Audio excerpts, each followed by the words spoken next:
Um, Okay. hey, everybody, this is Fago Franklin III. I'm here with a special guest, Cece Hendricks. She is here, and she's going to actually tell us about what's going on with the protests and how her business was kind of destroyed and looted. So, first and foremost, I apologize for that situation. First and foremost, how you're doing? I'm doing better, I have to say. Has it been what, a week now? Yeah, I think it's been a week, Hmm. right? Yeah, if Hmm. you had talked to me the first what in fact, I think on Sunday, Monday, I didn't want to talk to anybody. I even put that on social media. Don't call me, leave me alone. I all my friends were scared, like, okay, I'm just gonna text her. But I was traumatized, is what it Hmm. was. I was traumatized of what I saw with my own eyes. So I think people were, of course, all my friends reached out, my real friends. Hmm.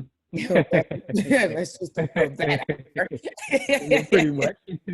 um, Reached out, and of course, but I think I'm doing much better because now the process. Now you just really, honestly, now got to start digging into, what I have to do next. I just actually came from the store, believe it or not. Hmm. um, and what they're working on now is the window that was broken, the glass went, because all my windows are glass, so they Hmm. broke down that whole glass. They threw a bottle of tequila. I'm like, Y'all gonna waste the tequila? right, unless they had finished it and said fuck it.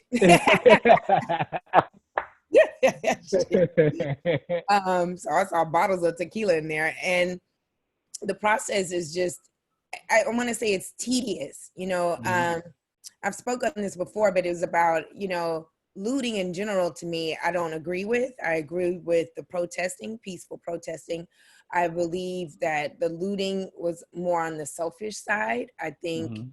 it didn't solve anything. I felt that it was people doing that felt entitled to have something that was not deserving, or they didn't work for, like I worked for. Like I didn't go and get a loan to open up my store. I went into my own pocket, that I, saved my own money. And I have Mhm. a store on a street that not many Black people are actually on. It's Mhm. maybe two Black owned. On my side, I don't think there's any. Like, there's one side of Mhm. Fairfax you can go on. You're in LA, right? Oh no, no, I live in Seattle, but I know You're exactly in what you're Seattle. talking Yeah. So there's about one side, though. that's Mhm. and there's the Yeah. other side that's like, Yeah. I'm on the side, Mhm. the hard side to get on. This is what I call. So fortunately, for me, I worked my ass off to get, this store, and to see, people walking in where I'm actually standing there, you Mhm. know, it's just kind of like a violation, of course. It's like anything that anyone, I got a lot of people on social media that didn't feel sorry for me, because they feel like, oh, you have insurance, and looting is for the people. And it's like, no, it's not. It's Mhm. stealing. It's against the Mhm. law. You know what I mean? I bet you want to try that now, today. Go break somebody's window and run up in there. Try that right now if you want to. Mhm. Know that it's against the law. So I don't understand why it made people feel that they were entitled to do this part of it.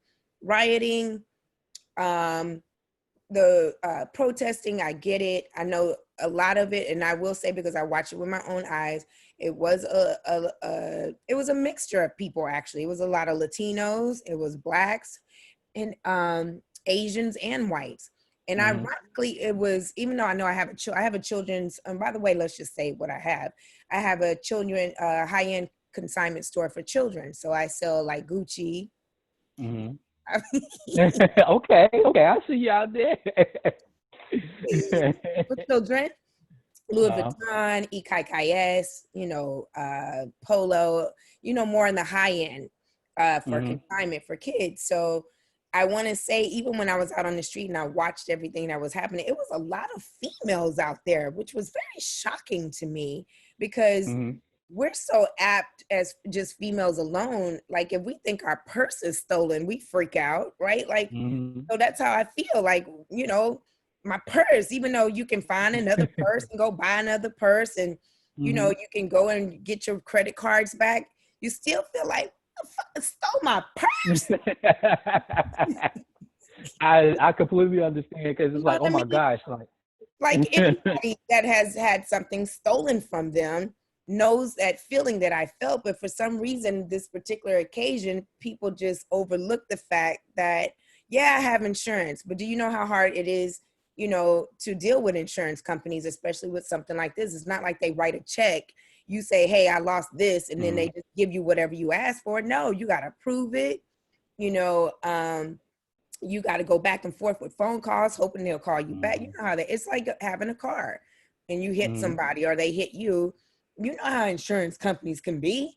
So that Yes. is just, I don't even understand why people throw that. Well, they have insurance. And then it's just, it is just tedious work. And then because I'm a consignment store, those clothes aren't mine.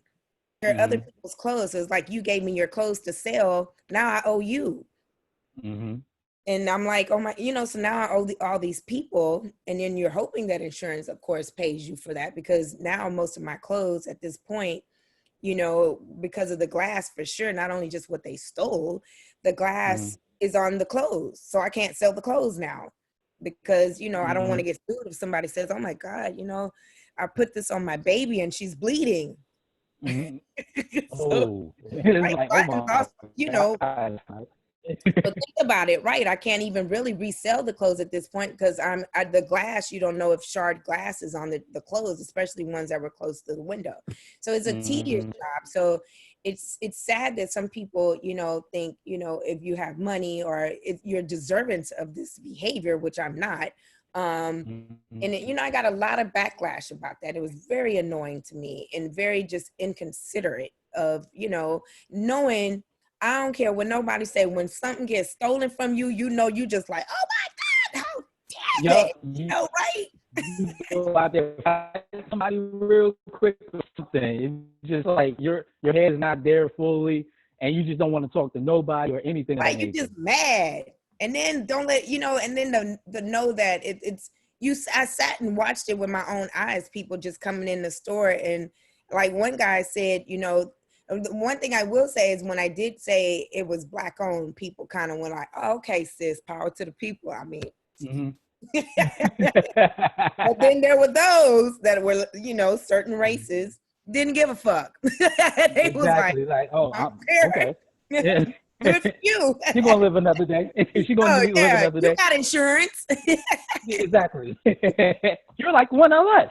I know, right? I'm like, oh my God. So it was just a very, I think I have traumatic moments because when I'm in the actual store, like today, and any kind of crack or a boom, because also what was happening that day where they were looting everything else around me. So it wasn't just obviously my store.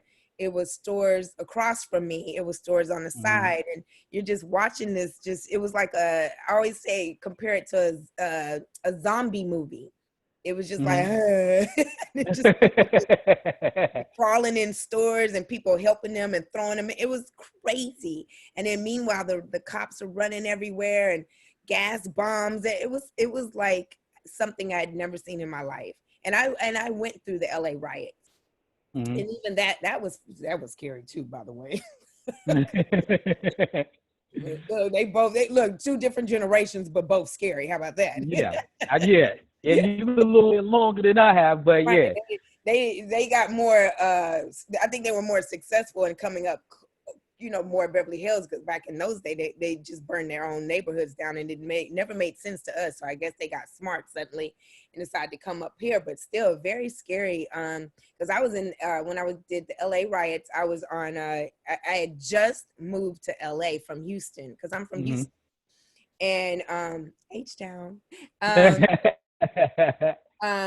And I had only been here for like a week, and the LA riots hit right there, that Crenshaw Ingle. And I was calling my mother scared. I thought I was gonna die because you know, and coming from Houston, we don't know that, you know, it's slow in Houston. So coming down Yeah, here, exactly. know you around a fire and people running out of stores with TVs and shit. It just go like buildings And you trying burning. to figure everything out. And I was like, It's what like the? So I can compare it to that, actually, that that's how it felt. But then I was really like there, and like even with the LA riots, I was like right there where the building on the side of me, in front of me, were burning, and you could feel the heat in my apartment. And again, I didn't know where to go, what to do, because I didn't really have friends. So I was calling my mother. You told me not to move here. So let me ask you this. So how many years did it help? How many years did you have to grow your business in order for it to be successful? Well, they always tell you in business, it takes, before you start making your returns, it takes 3 to 5 years. So you always have to be a little bit, never give up in those first, don't expect to make money. Because if you do, 9 times out of 10, you're making money, real money like that first, second year, you need to kind of be nervous, because at the end of the day, that means, you still got that 5-year period. That first and second, the first and second year are the hardest, of course. You got to be patient. And you start making your money and your returns at 3 to 5 years. So I've been in business 6 years. So I started online first to try it out. And then, after the second year, I went in and got my store. But the first and second year are the hardest. That's when you really, you eating ramen noodles, you water. You eat like a college student. Right. You just, I know one day, that's the hardest time. It really is. That's the one you just like, oh my God, is it going to work? And you're nervous. But, if you really stay consistent and you have good people around you, pushing you and helping you to not give up, just don't give up. But it is the hardest, the first through the third year. And I always believe that people, it's possible to make money in the first and second year, but the people that I've known that had businesses that made immediate money like that, they're not in business today. You know what I mean? So it's okay if it's taking you, a long time to accumulate your return. So I would say, for anybody starting a business, that first to third, 3 year, and always, keep if you can, just as I always tell people, when you go start a business, make sure if you're doing a rental that you have a 1 month's rent in the bank. So like for something like just happened with COVID, a lot of people used to noticing somebody, which is very ironic, because you see a lot of these big companies like about to be bankrupt, and you're thinking you didn't have money in the bank, as much money you be charging. I always find exactly. it right, like how you don't have money, right? Snooty following me in the store, motherfucker. Got a lot of nerve, and then you gonna go bankrupt, really? Exactly. And it's following me, and you ain't got no money either. I got more. Look, I got more money than you, and you following me. Racial profiling. And so we're going to touch on that in like 2 seconds, because I was talking with an individual about, racial profiling, as well as, racist people coming out. So I know you live in the LA area, and, like the upper end. Like, how did you kind of get over that obstacle with getting out of Houston, where you are predominantly with African Americans, to LA, where it's like a mixture of people, but still predominantly white? I think it's I wouldn't say Texas is, because remember, they're Republicans. Okay, yeah. Oh yeah, no, they white. They was racist. Yeah. Trust and believe. It's more Latinos over there, but again, it's more Latinos over here. So to me, moving, I really didn't get for myself more on the segregated side until I actually moved to New York. Now, I'm a little older, so when I grew up, we had more Latinos and white people. And I went to private school and stuff like that. So it was very predominantly, and it was very racist. It can be very racist depending on where you go in Texas. Like where my mother lives, she lives in the suburbs. And I get, at one point, I was going to her house, and I still have little, moments where I would stop at a stop sign, and I swear a police, woo, And then Mm-hmm. come up to me just to say I didn't stop at the stop sign. I'm like, no, I stopped at the stop sign. Trust and believe. And it's like, no, you didn't. Let me see your driver. And you're like, and then what are you doing in these parts? Well, my mom lives over there. Your mother lives in this neighborhood. Yeah, she does. So where does she exactly live? I'm like, right there. If you had just let me get to that street. You ain't gotta give me no ticket. You ain't gotta give me no ticket. Right. I'm like, and then I swear he laughed and stuff. And I told him I was from LA. The next time I went to my mother's, probably another 9 months later, same cop, mind you, gets stopped at the same stop sign, comes to the car and goes, you didn't stop at the stop sign. I'm like, haven't we gone through this before? Yes, I did. And he's like, oh, I remember you. So they, it's like, so they racially profile you out there. It can be very racist. And in fact, when I grew up, it was a place called Pasadena, and that was one of where the KKK actually lived. So we always knew when we had to go through the Pasadena to, like, you know, I was about to say clutch your pearls, but you know, That's an old school term. right.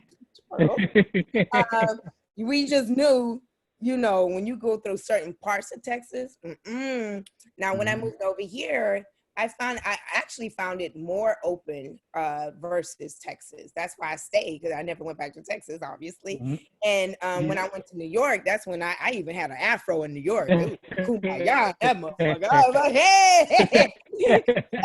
That's when I found my blackness. It was in New York. Of course.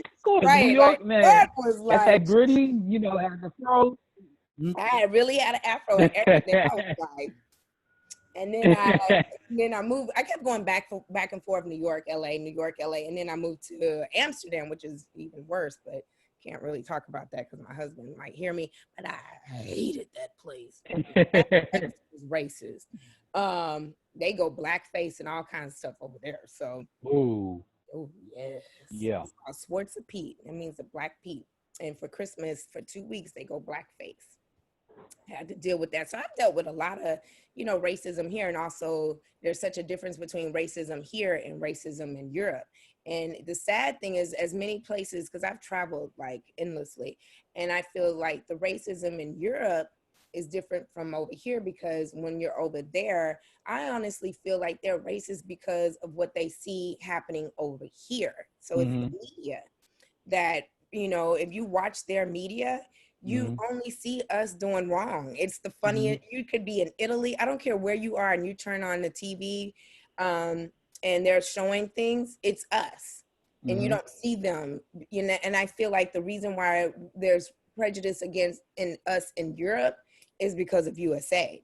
And it's what the media pinpoints us to look like, not showing, you know, the white kids blowing up schools and all that stuff. You know what I mean? They don't show their face. But when it comes to us, oh, child. I mean, you sitting there going, oh my, I wouldn't like us. I'd be like, oh, they crazy. Like, I ain't going nowhere. I ain't going nowhere over there. right. And then when they come over here, clutching pearls. Yep. But then I understand. And so I think, you know, I say to this to say that is that media plays a big part in racism, big time, because, you know, they create their own narrative. And if we're gonna start saying, you know, we want change, it needs to also start in media, because what they see is some of the reasons why we're treated this way in other countries. We've done nothing to other countries as Black people. We go, we travel, where, you know what I mean? We spend our money there, but you still will be followed out there. You still will be called apes. I was called an ape. I was called the N-word. I was called a monkey. I mean, and you're sitting there going, how do you figure that? And not even that, those are such old terms. Like, gotta switch it up. Come up with something creative. Right, like, a little bit more considerate. I mean, we're not animals anymore. Exactly. Now, so moving forward with the COVID-19, as well as with all these different protests, how are you kind of reconstructing your business? Well, like I said, today I was in there. What we're trying to do is figure out, with the clothes, obviously, what we're gonna do. I got very blessed that I did a show. News caught wind of my show, and a woman blessed me with like all these clothes, so that was good. Mm-hmm. Some people have been donating clothes to me, which will help me because again, I'm probably going to lose at least, my husband figured, about 80% of my clothes because of Mm. glass. And I don't want, we don't want to get sued. So, Mm-hmm. I even, I was going to put it out there, but I probably will later when we really open, because it's going to take me another good month. Because even when I went to the store for them to replace the glass, it's going to take 3 to 4 weeks. Because you got to order the glass, they got to make sure it Mm-hmm. fits when they get, you know what I mean?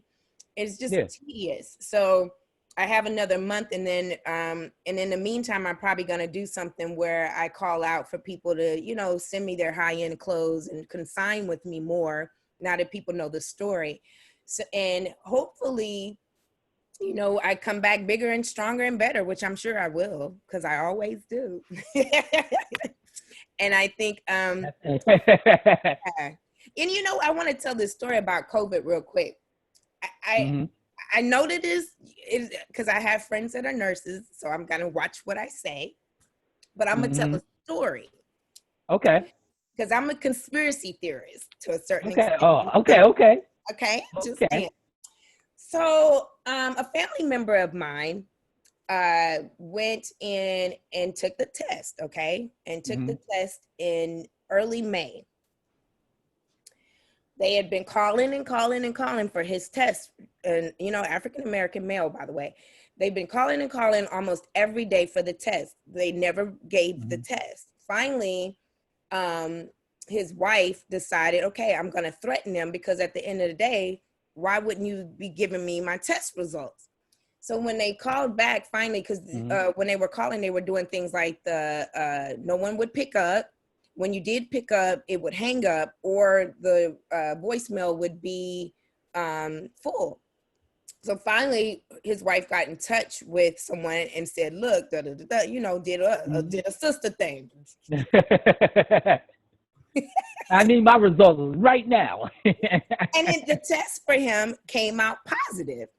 Mm-hmm. Now, when you think about it, if you took this way in early May and it is June, because this happened 2 days ago, and it's June 10th. This is almost a month later. Mm-hmm. And you knew I was positive. Why wouldn't you tell me? Why wouldn't you have called me immediately and said, okay, you have tested positive, blah, blah, blah. And that's why I think a lot of Black people, I would say brown people, are either dying from it or we have high numbers because they're not telling us we have it. You know what I'm saying? Mm-hmm. And this is a perfect example of how this is why this is happening, because he didn't, and ironically, he has no symptoms. He just Mm-hmm. took it because he was just doing his normal blood work and whatever, you know what I mean? Mm-hmm. But just went in and said, what the hell, since it's free now, blah, blah, blah. Mm-hmm. So if he didn't have symptoms, why wouldn't you call the person as soon as you saw that they were positive? You know what I mean? So Mm-hmm. now who knows who he could have given it to, because you never told him he had it. And that's why I think it's something going on with the brown people, Mm-hmm. because this is the perfect, and this is a true story, I swear to God, hands in Bible. And I was sitting there going, how could this happen? Why are you not telling us we have it? Now he's Mm-hmm. walked around almost a whole month with it, and or either, and it's not asymptomatic, it's symptomatic. Even if he's asymptomatic, you're supposed to tell me, because on Mm-hmm. the report, it's a two different thing. When you do asymptomatic, you have to still say you're positive with asymptomatic. But if you're Mm-hmm. positive, you're positive. That means you ain't no asymptomatic. You got it. For some reason, they put on him as having corona, but he doesn't have any symptoms whatsoever.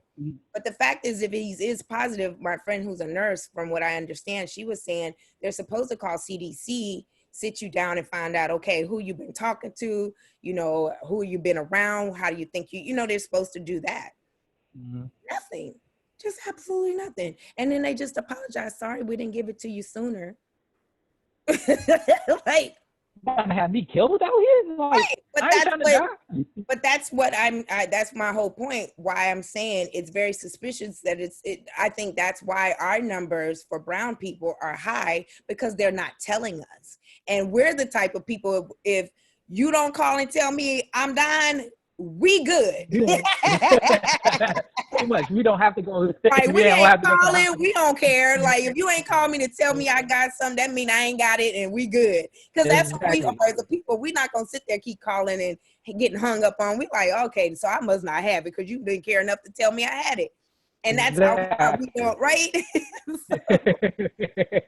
So I think knowing that, or we are not going to go and check. And so I want to say out there to people, make sure when you take that test, and it's the one that's the 5 to 7 day. Now they also have one. My friend that's a nurse said there's a 24-hour one. She said that's the best one to take, so something like this won't happen, because she too had also heard that this is happening, that they're delaying telling people. So if they're delaying telling people, the reason why it's spreading more in our community is because we don't know we have it, because you're not telling us we have it. So we need to really be careful and be aware of that. When we go and take the test, make sure you get your results by any means necessary. You know what I mean? Even if you got to go down Exactly. there, what it is, because they're not telling us. And we're not health people, because of the things they've done to us. And that's just I'm like that. I don't like going to the doctors because I'm so fearful of what, them using us as test tubes. And, I just don't trust them. I just don't, I just don't. And a lot of us feel that way. Unless we really are sick, do you really just go to the doctor? You like, I'm Nah, good. nah, I'm Right. good. Where other parties or nationalities, if they broke a nail, oh my God, I'm bleeding, I'm and put run. to the emergency room. You go to the Well, we emergency room like, with you that? know what? I'm gonna be all quiet. I'm gonna put mama's ancient Chinese secret on this, and we gonna be good. Remember, we got remedies for everything. I'll put some mayonnaise on it. Exactly. We gonna be all right. My last question I wanted to ask you, so we can wrap this up, Okay. is what advice what advice can you give people about being entrepreneurs and just being a successful entrepreneur? Oh, it's my favorite subject. I love entrepreneurs. Like, I think it's if you here's what I tell my son, because I promise you he's gonna be one, because he don't like school. So Mhm. if you don't like school, like him, Mhm. and you bringing home C's and D's, that means you don't like school, and you need to be an entrepreneur. So you need to Mhm. start now thinking about things that you really love and have a passion for, and start thinking about opening it up yourself and thinking of ideas that, you have a niche. And a niche meaning that, say, like, for instance, with my window, do you know how Mhm. hard I actually put it out there? If anyone knew a black owned business that they can put windows up, I would have went to Mhm. a black owned business for my, there's none. It's probably Mhm. like one or two. There's none. So, like, that's a niche. You know what I mean? Or niche. Mhm. Niche. Um, you know what I mean? Find something that not many of us are doing, or people are doing, or get something that's already, like, if you have a t-shirt, you see how this is Gucci. Everybody has, hoodies. What's gonna make your hoodie different? Mhm. If you have that's what I mean by niche. Make it different than because everything we've doing is cycled. From our generation, your generation, my mama's generation, everything is recycled. Find a way where you can look at something and say, instead of that, I'm gonna do this. You know what I mean? Find a niche, Mhm. and then go out and do it yourself. And I think if you start feeling like, and this was how I did it, because I just knew when I was young, I cannot work for people. I don't like being told what to do. Mhm. So you was always getting in trouble. I was. I had a mouth on me. It's so wonder I'm married. I swear to God. I was like, you say what? I gotta do what? I gotta say I do. Really? um, so if you find yourself in a position like that, 9 times out of 10, you're an entrepreneur. If you don't like being really told what to do, or sometimes your ideas are more explicit and more creative than the actual person telling, stay on the job to learn, you know what I mean? But go into a business of some sort, learn what you can and open it up yourself. You don't have to work for anyone. You can create your own opportunities and your own path. A lot of people, but then there are people that are good at working for people. They need construction. They need, you know what I mean? They have to have, and those people are fine. My husband's like that. But we work well together because we're opposites attract. Like he has to have everything just planned. I'm not a planner. So if you're an entrepreneur, you'll know when you're young. Like my son is going to be some kind of entrepreneur of some sort. He gonna have to be, because I ain't paying his way all the rest of his life. But he better find something to do. But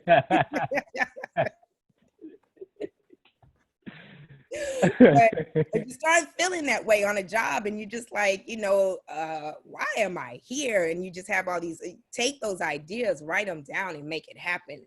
We need entrepreneurs. I think this particular generation, and don't at me, but has not been as creative as prior generations to me. I have not yet to see something so amazingly, founded, or, you know what I mean? Like Twitter, the social media, but like, how people, back in the days came up with cars and telephones, like, inventions like that. I have not seen that, you know what I mean?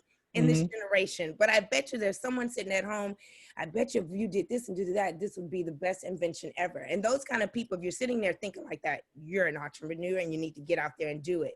And I mean, I could talk on that subject forever, how to start it, blah, blah, blah. But in your mind, when you're younger, you get it. It's there, like right there. And you just know if people start telling you what to do and you don't want to do it, you're an entrepreneur. Are you going to be in jail? Either or. Don't talk back to me.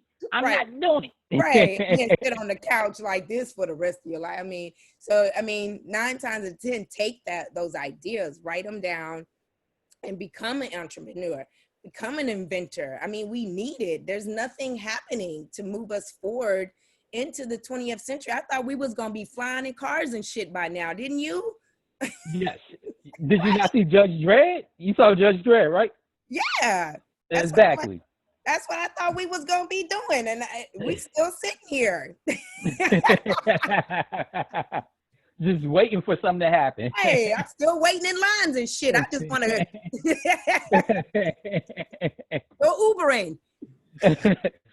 Pretty much. Right. So, if you have these ideas, again, the first thing you need to do, you don't have to run and tell people or tell your best friend, whatever. And you guys could probably, and we need to unite when we have these ideas, don't steal so-and-so idea like, oh, but you know what?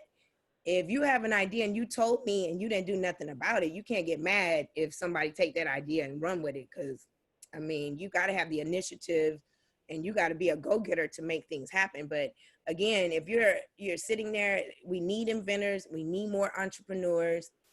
We really need them, and stop being fearful. And you don't have to work for nobody. We don't have to work for anyone. You could always start your own company, always. So I love entrepreneurs. I really do. But I don't want to be like, what's that lady? B. Simone, is that her name? I love 9-to-5ers. I think. Hey, she's young. Yeah, right. Young. I like them. I understood exactly what she was saying, but I'm married to one. So I'm the entrepreneur and he's the 9-to-5er. So I get it, what she was saying, but I ain't going to say nothing. I don't want nobody at me. I love everyone that works. How about that? Exactly. And I tell people that all the time. I'm like, hey, in order for you to have a dream, you have to have a purpose and passion for it. If you don't, then you're going to kind of flop and you're going to doubt yourself. So you always have to have a purpose, and it seems like you have your purpose. Everybody has their purpose, and I think one of our downfalls in our society, and I'm talking African Americans, is that we feel like there's not enough room for us. So therefore, we end up pulling each other down so they won't reach any level higher than we are. And I think Mm-hmm. that is, so that's one reason we go wrong. So a lot of this stuff, when we do speak about racism, yeah, it's there, but a lot of it, we need to also come to terms that some of this is our fault as well. Because once somebody reaches up here, I don't want to say you're supposed to be pulling up those that are worthy. Let's say that. You know, you should be pulling people up that are worthy. And we should all have our, you know, cliques of working people amongst us. Like we get scared and we get selfish and we get nervous that someone's going to be bigger than we are. And that's not how it's supposed to work. You know, I got it. Let me help you. I don't have to give you anything because I don't owe you anything. But I feel like my responsibility is to share with you how I got where I got. I can share with you where you need to go to get this information, but financially, paying your bills, car notes, I don't owe you that. You know what I mean? So I get it once people reach a certain height, why they don't go back down, because then people start, for some strange reason, thinking, oh, she made it. Oh, I'm in the hood now. And you feel like you don't have to work as hard as I did to get where I got. And we have that mindset. And then on the flip side, when we make it, then it's like, I don't want to help anybody because I don't want them going further than I am, you know, and then the jealousy comes in. And we really need to stop certain, you know, thought processes within our own community in order for us to succeed. And I'm just talking just from experience and what I've seen, that, you know, we're afraid to be up here and then help somebody because we don't want them to go further up. And that's not how it's supposed to work. And if you watch in any other community, because think about it, this happened to the Jews too. Am I right? Yep, There was you're the right. Holocaust. We need to look at them and see, well, how did you guys step over and now they own so much, you know what I mean? They're in their own community. They work together. They own Hollywood. What do they do? You know, they stuck together and they had that happen in their history. So when you notice how they work together. There's no jealousy and blah, blah, blah. It's just, I'm sure it is, but not like we are. They work together. They have their own places, you know. And I don't see the jealousy and all that. And I've gone to Jerusalem and Israel and all that, and they work together. Like you hurt them, you didn't hurt their whole race. That's how they get down. It's like, oh. But on this offering, it's been a very blessing and enlightening interview, and I look forward with seeing you how you get back up, as well as your shop get right back up.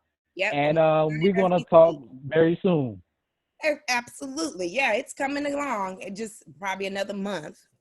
But yes. Again, Hey, it's that progress. It's that bigger progress, and and yes. But we'll keep in touch, and thank you again.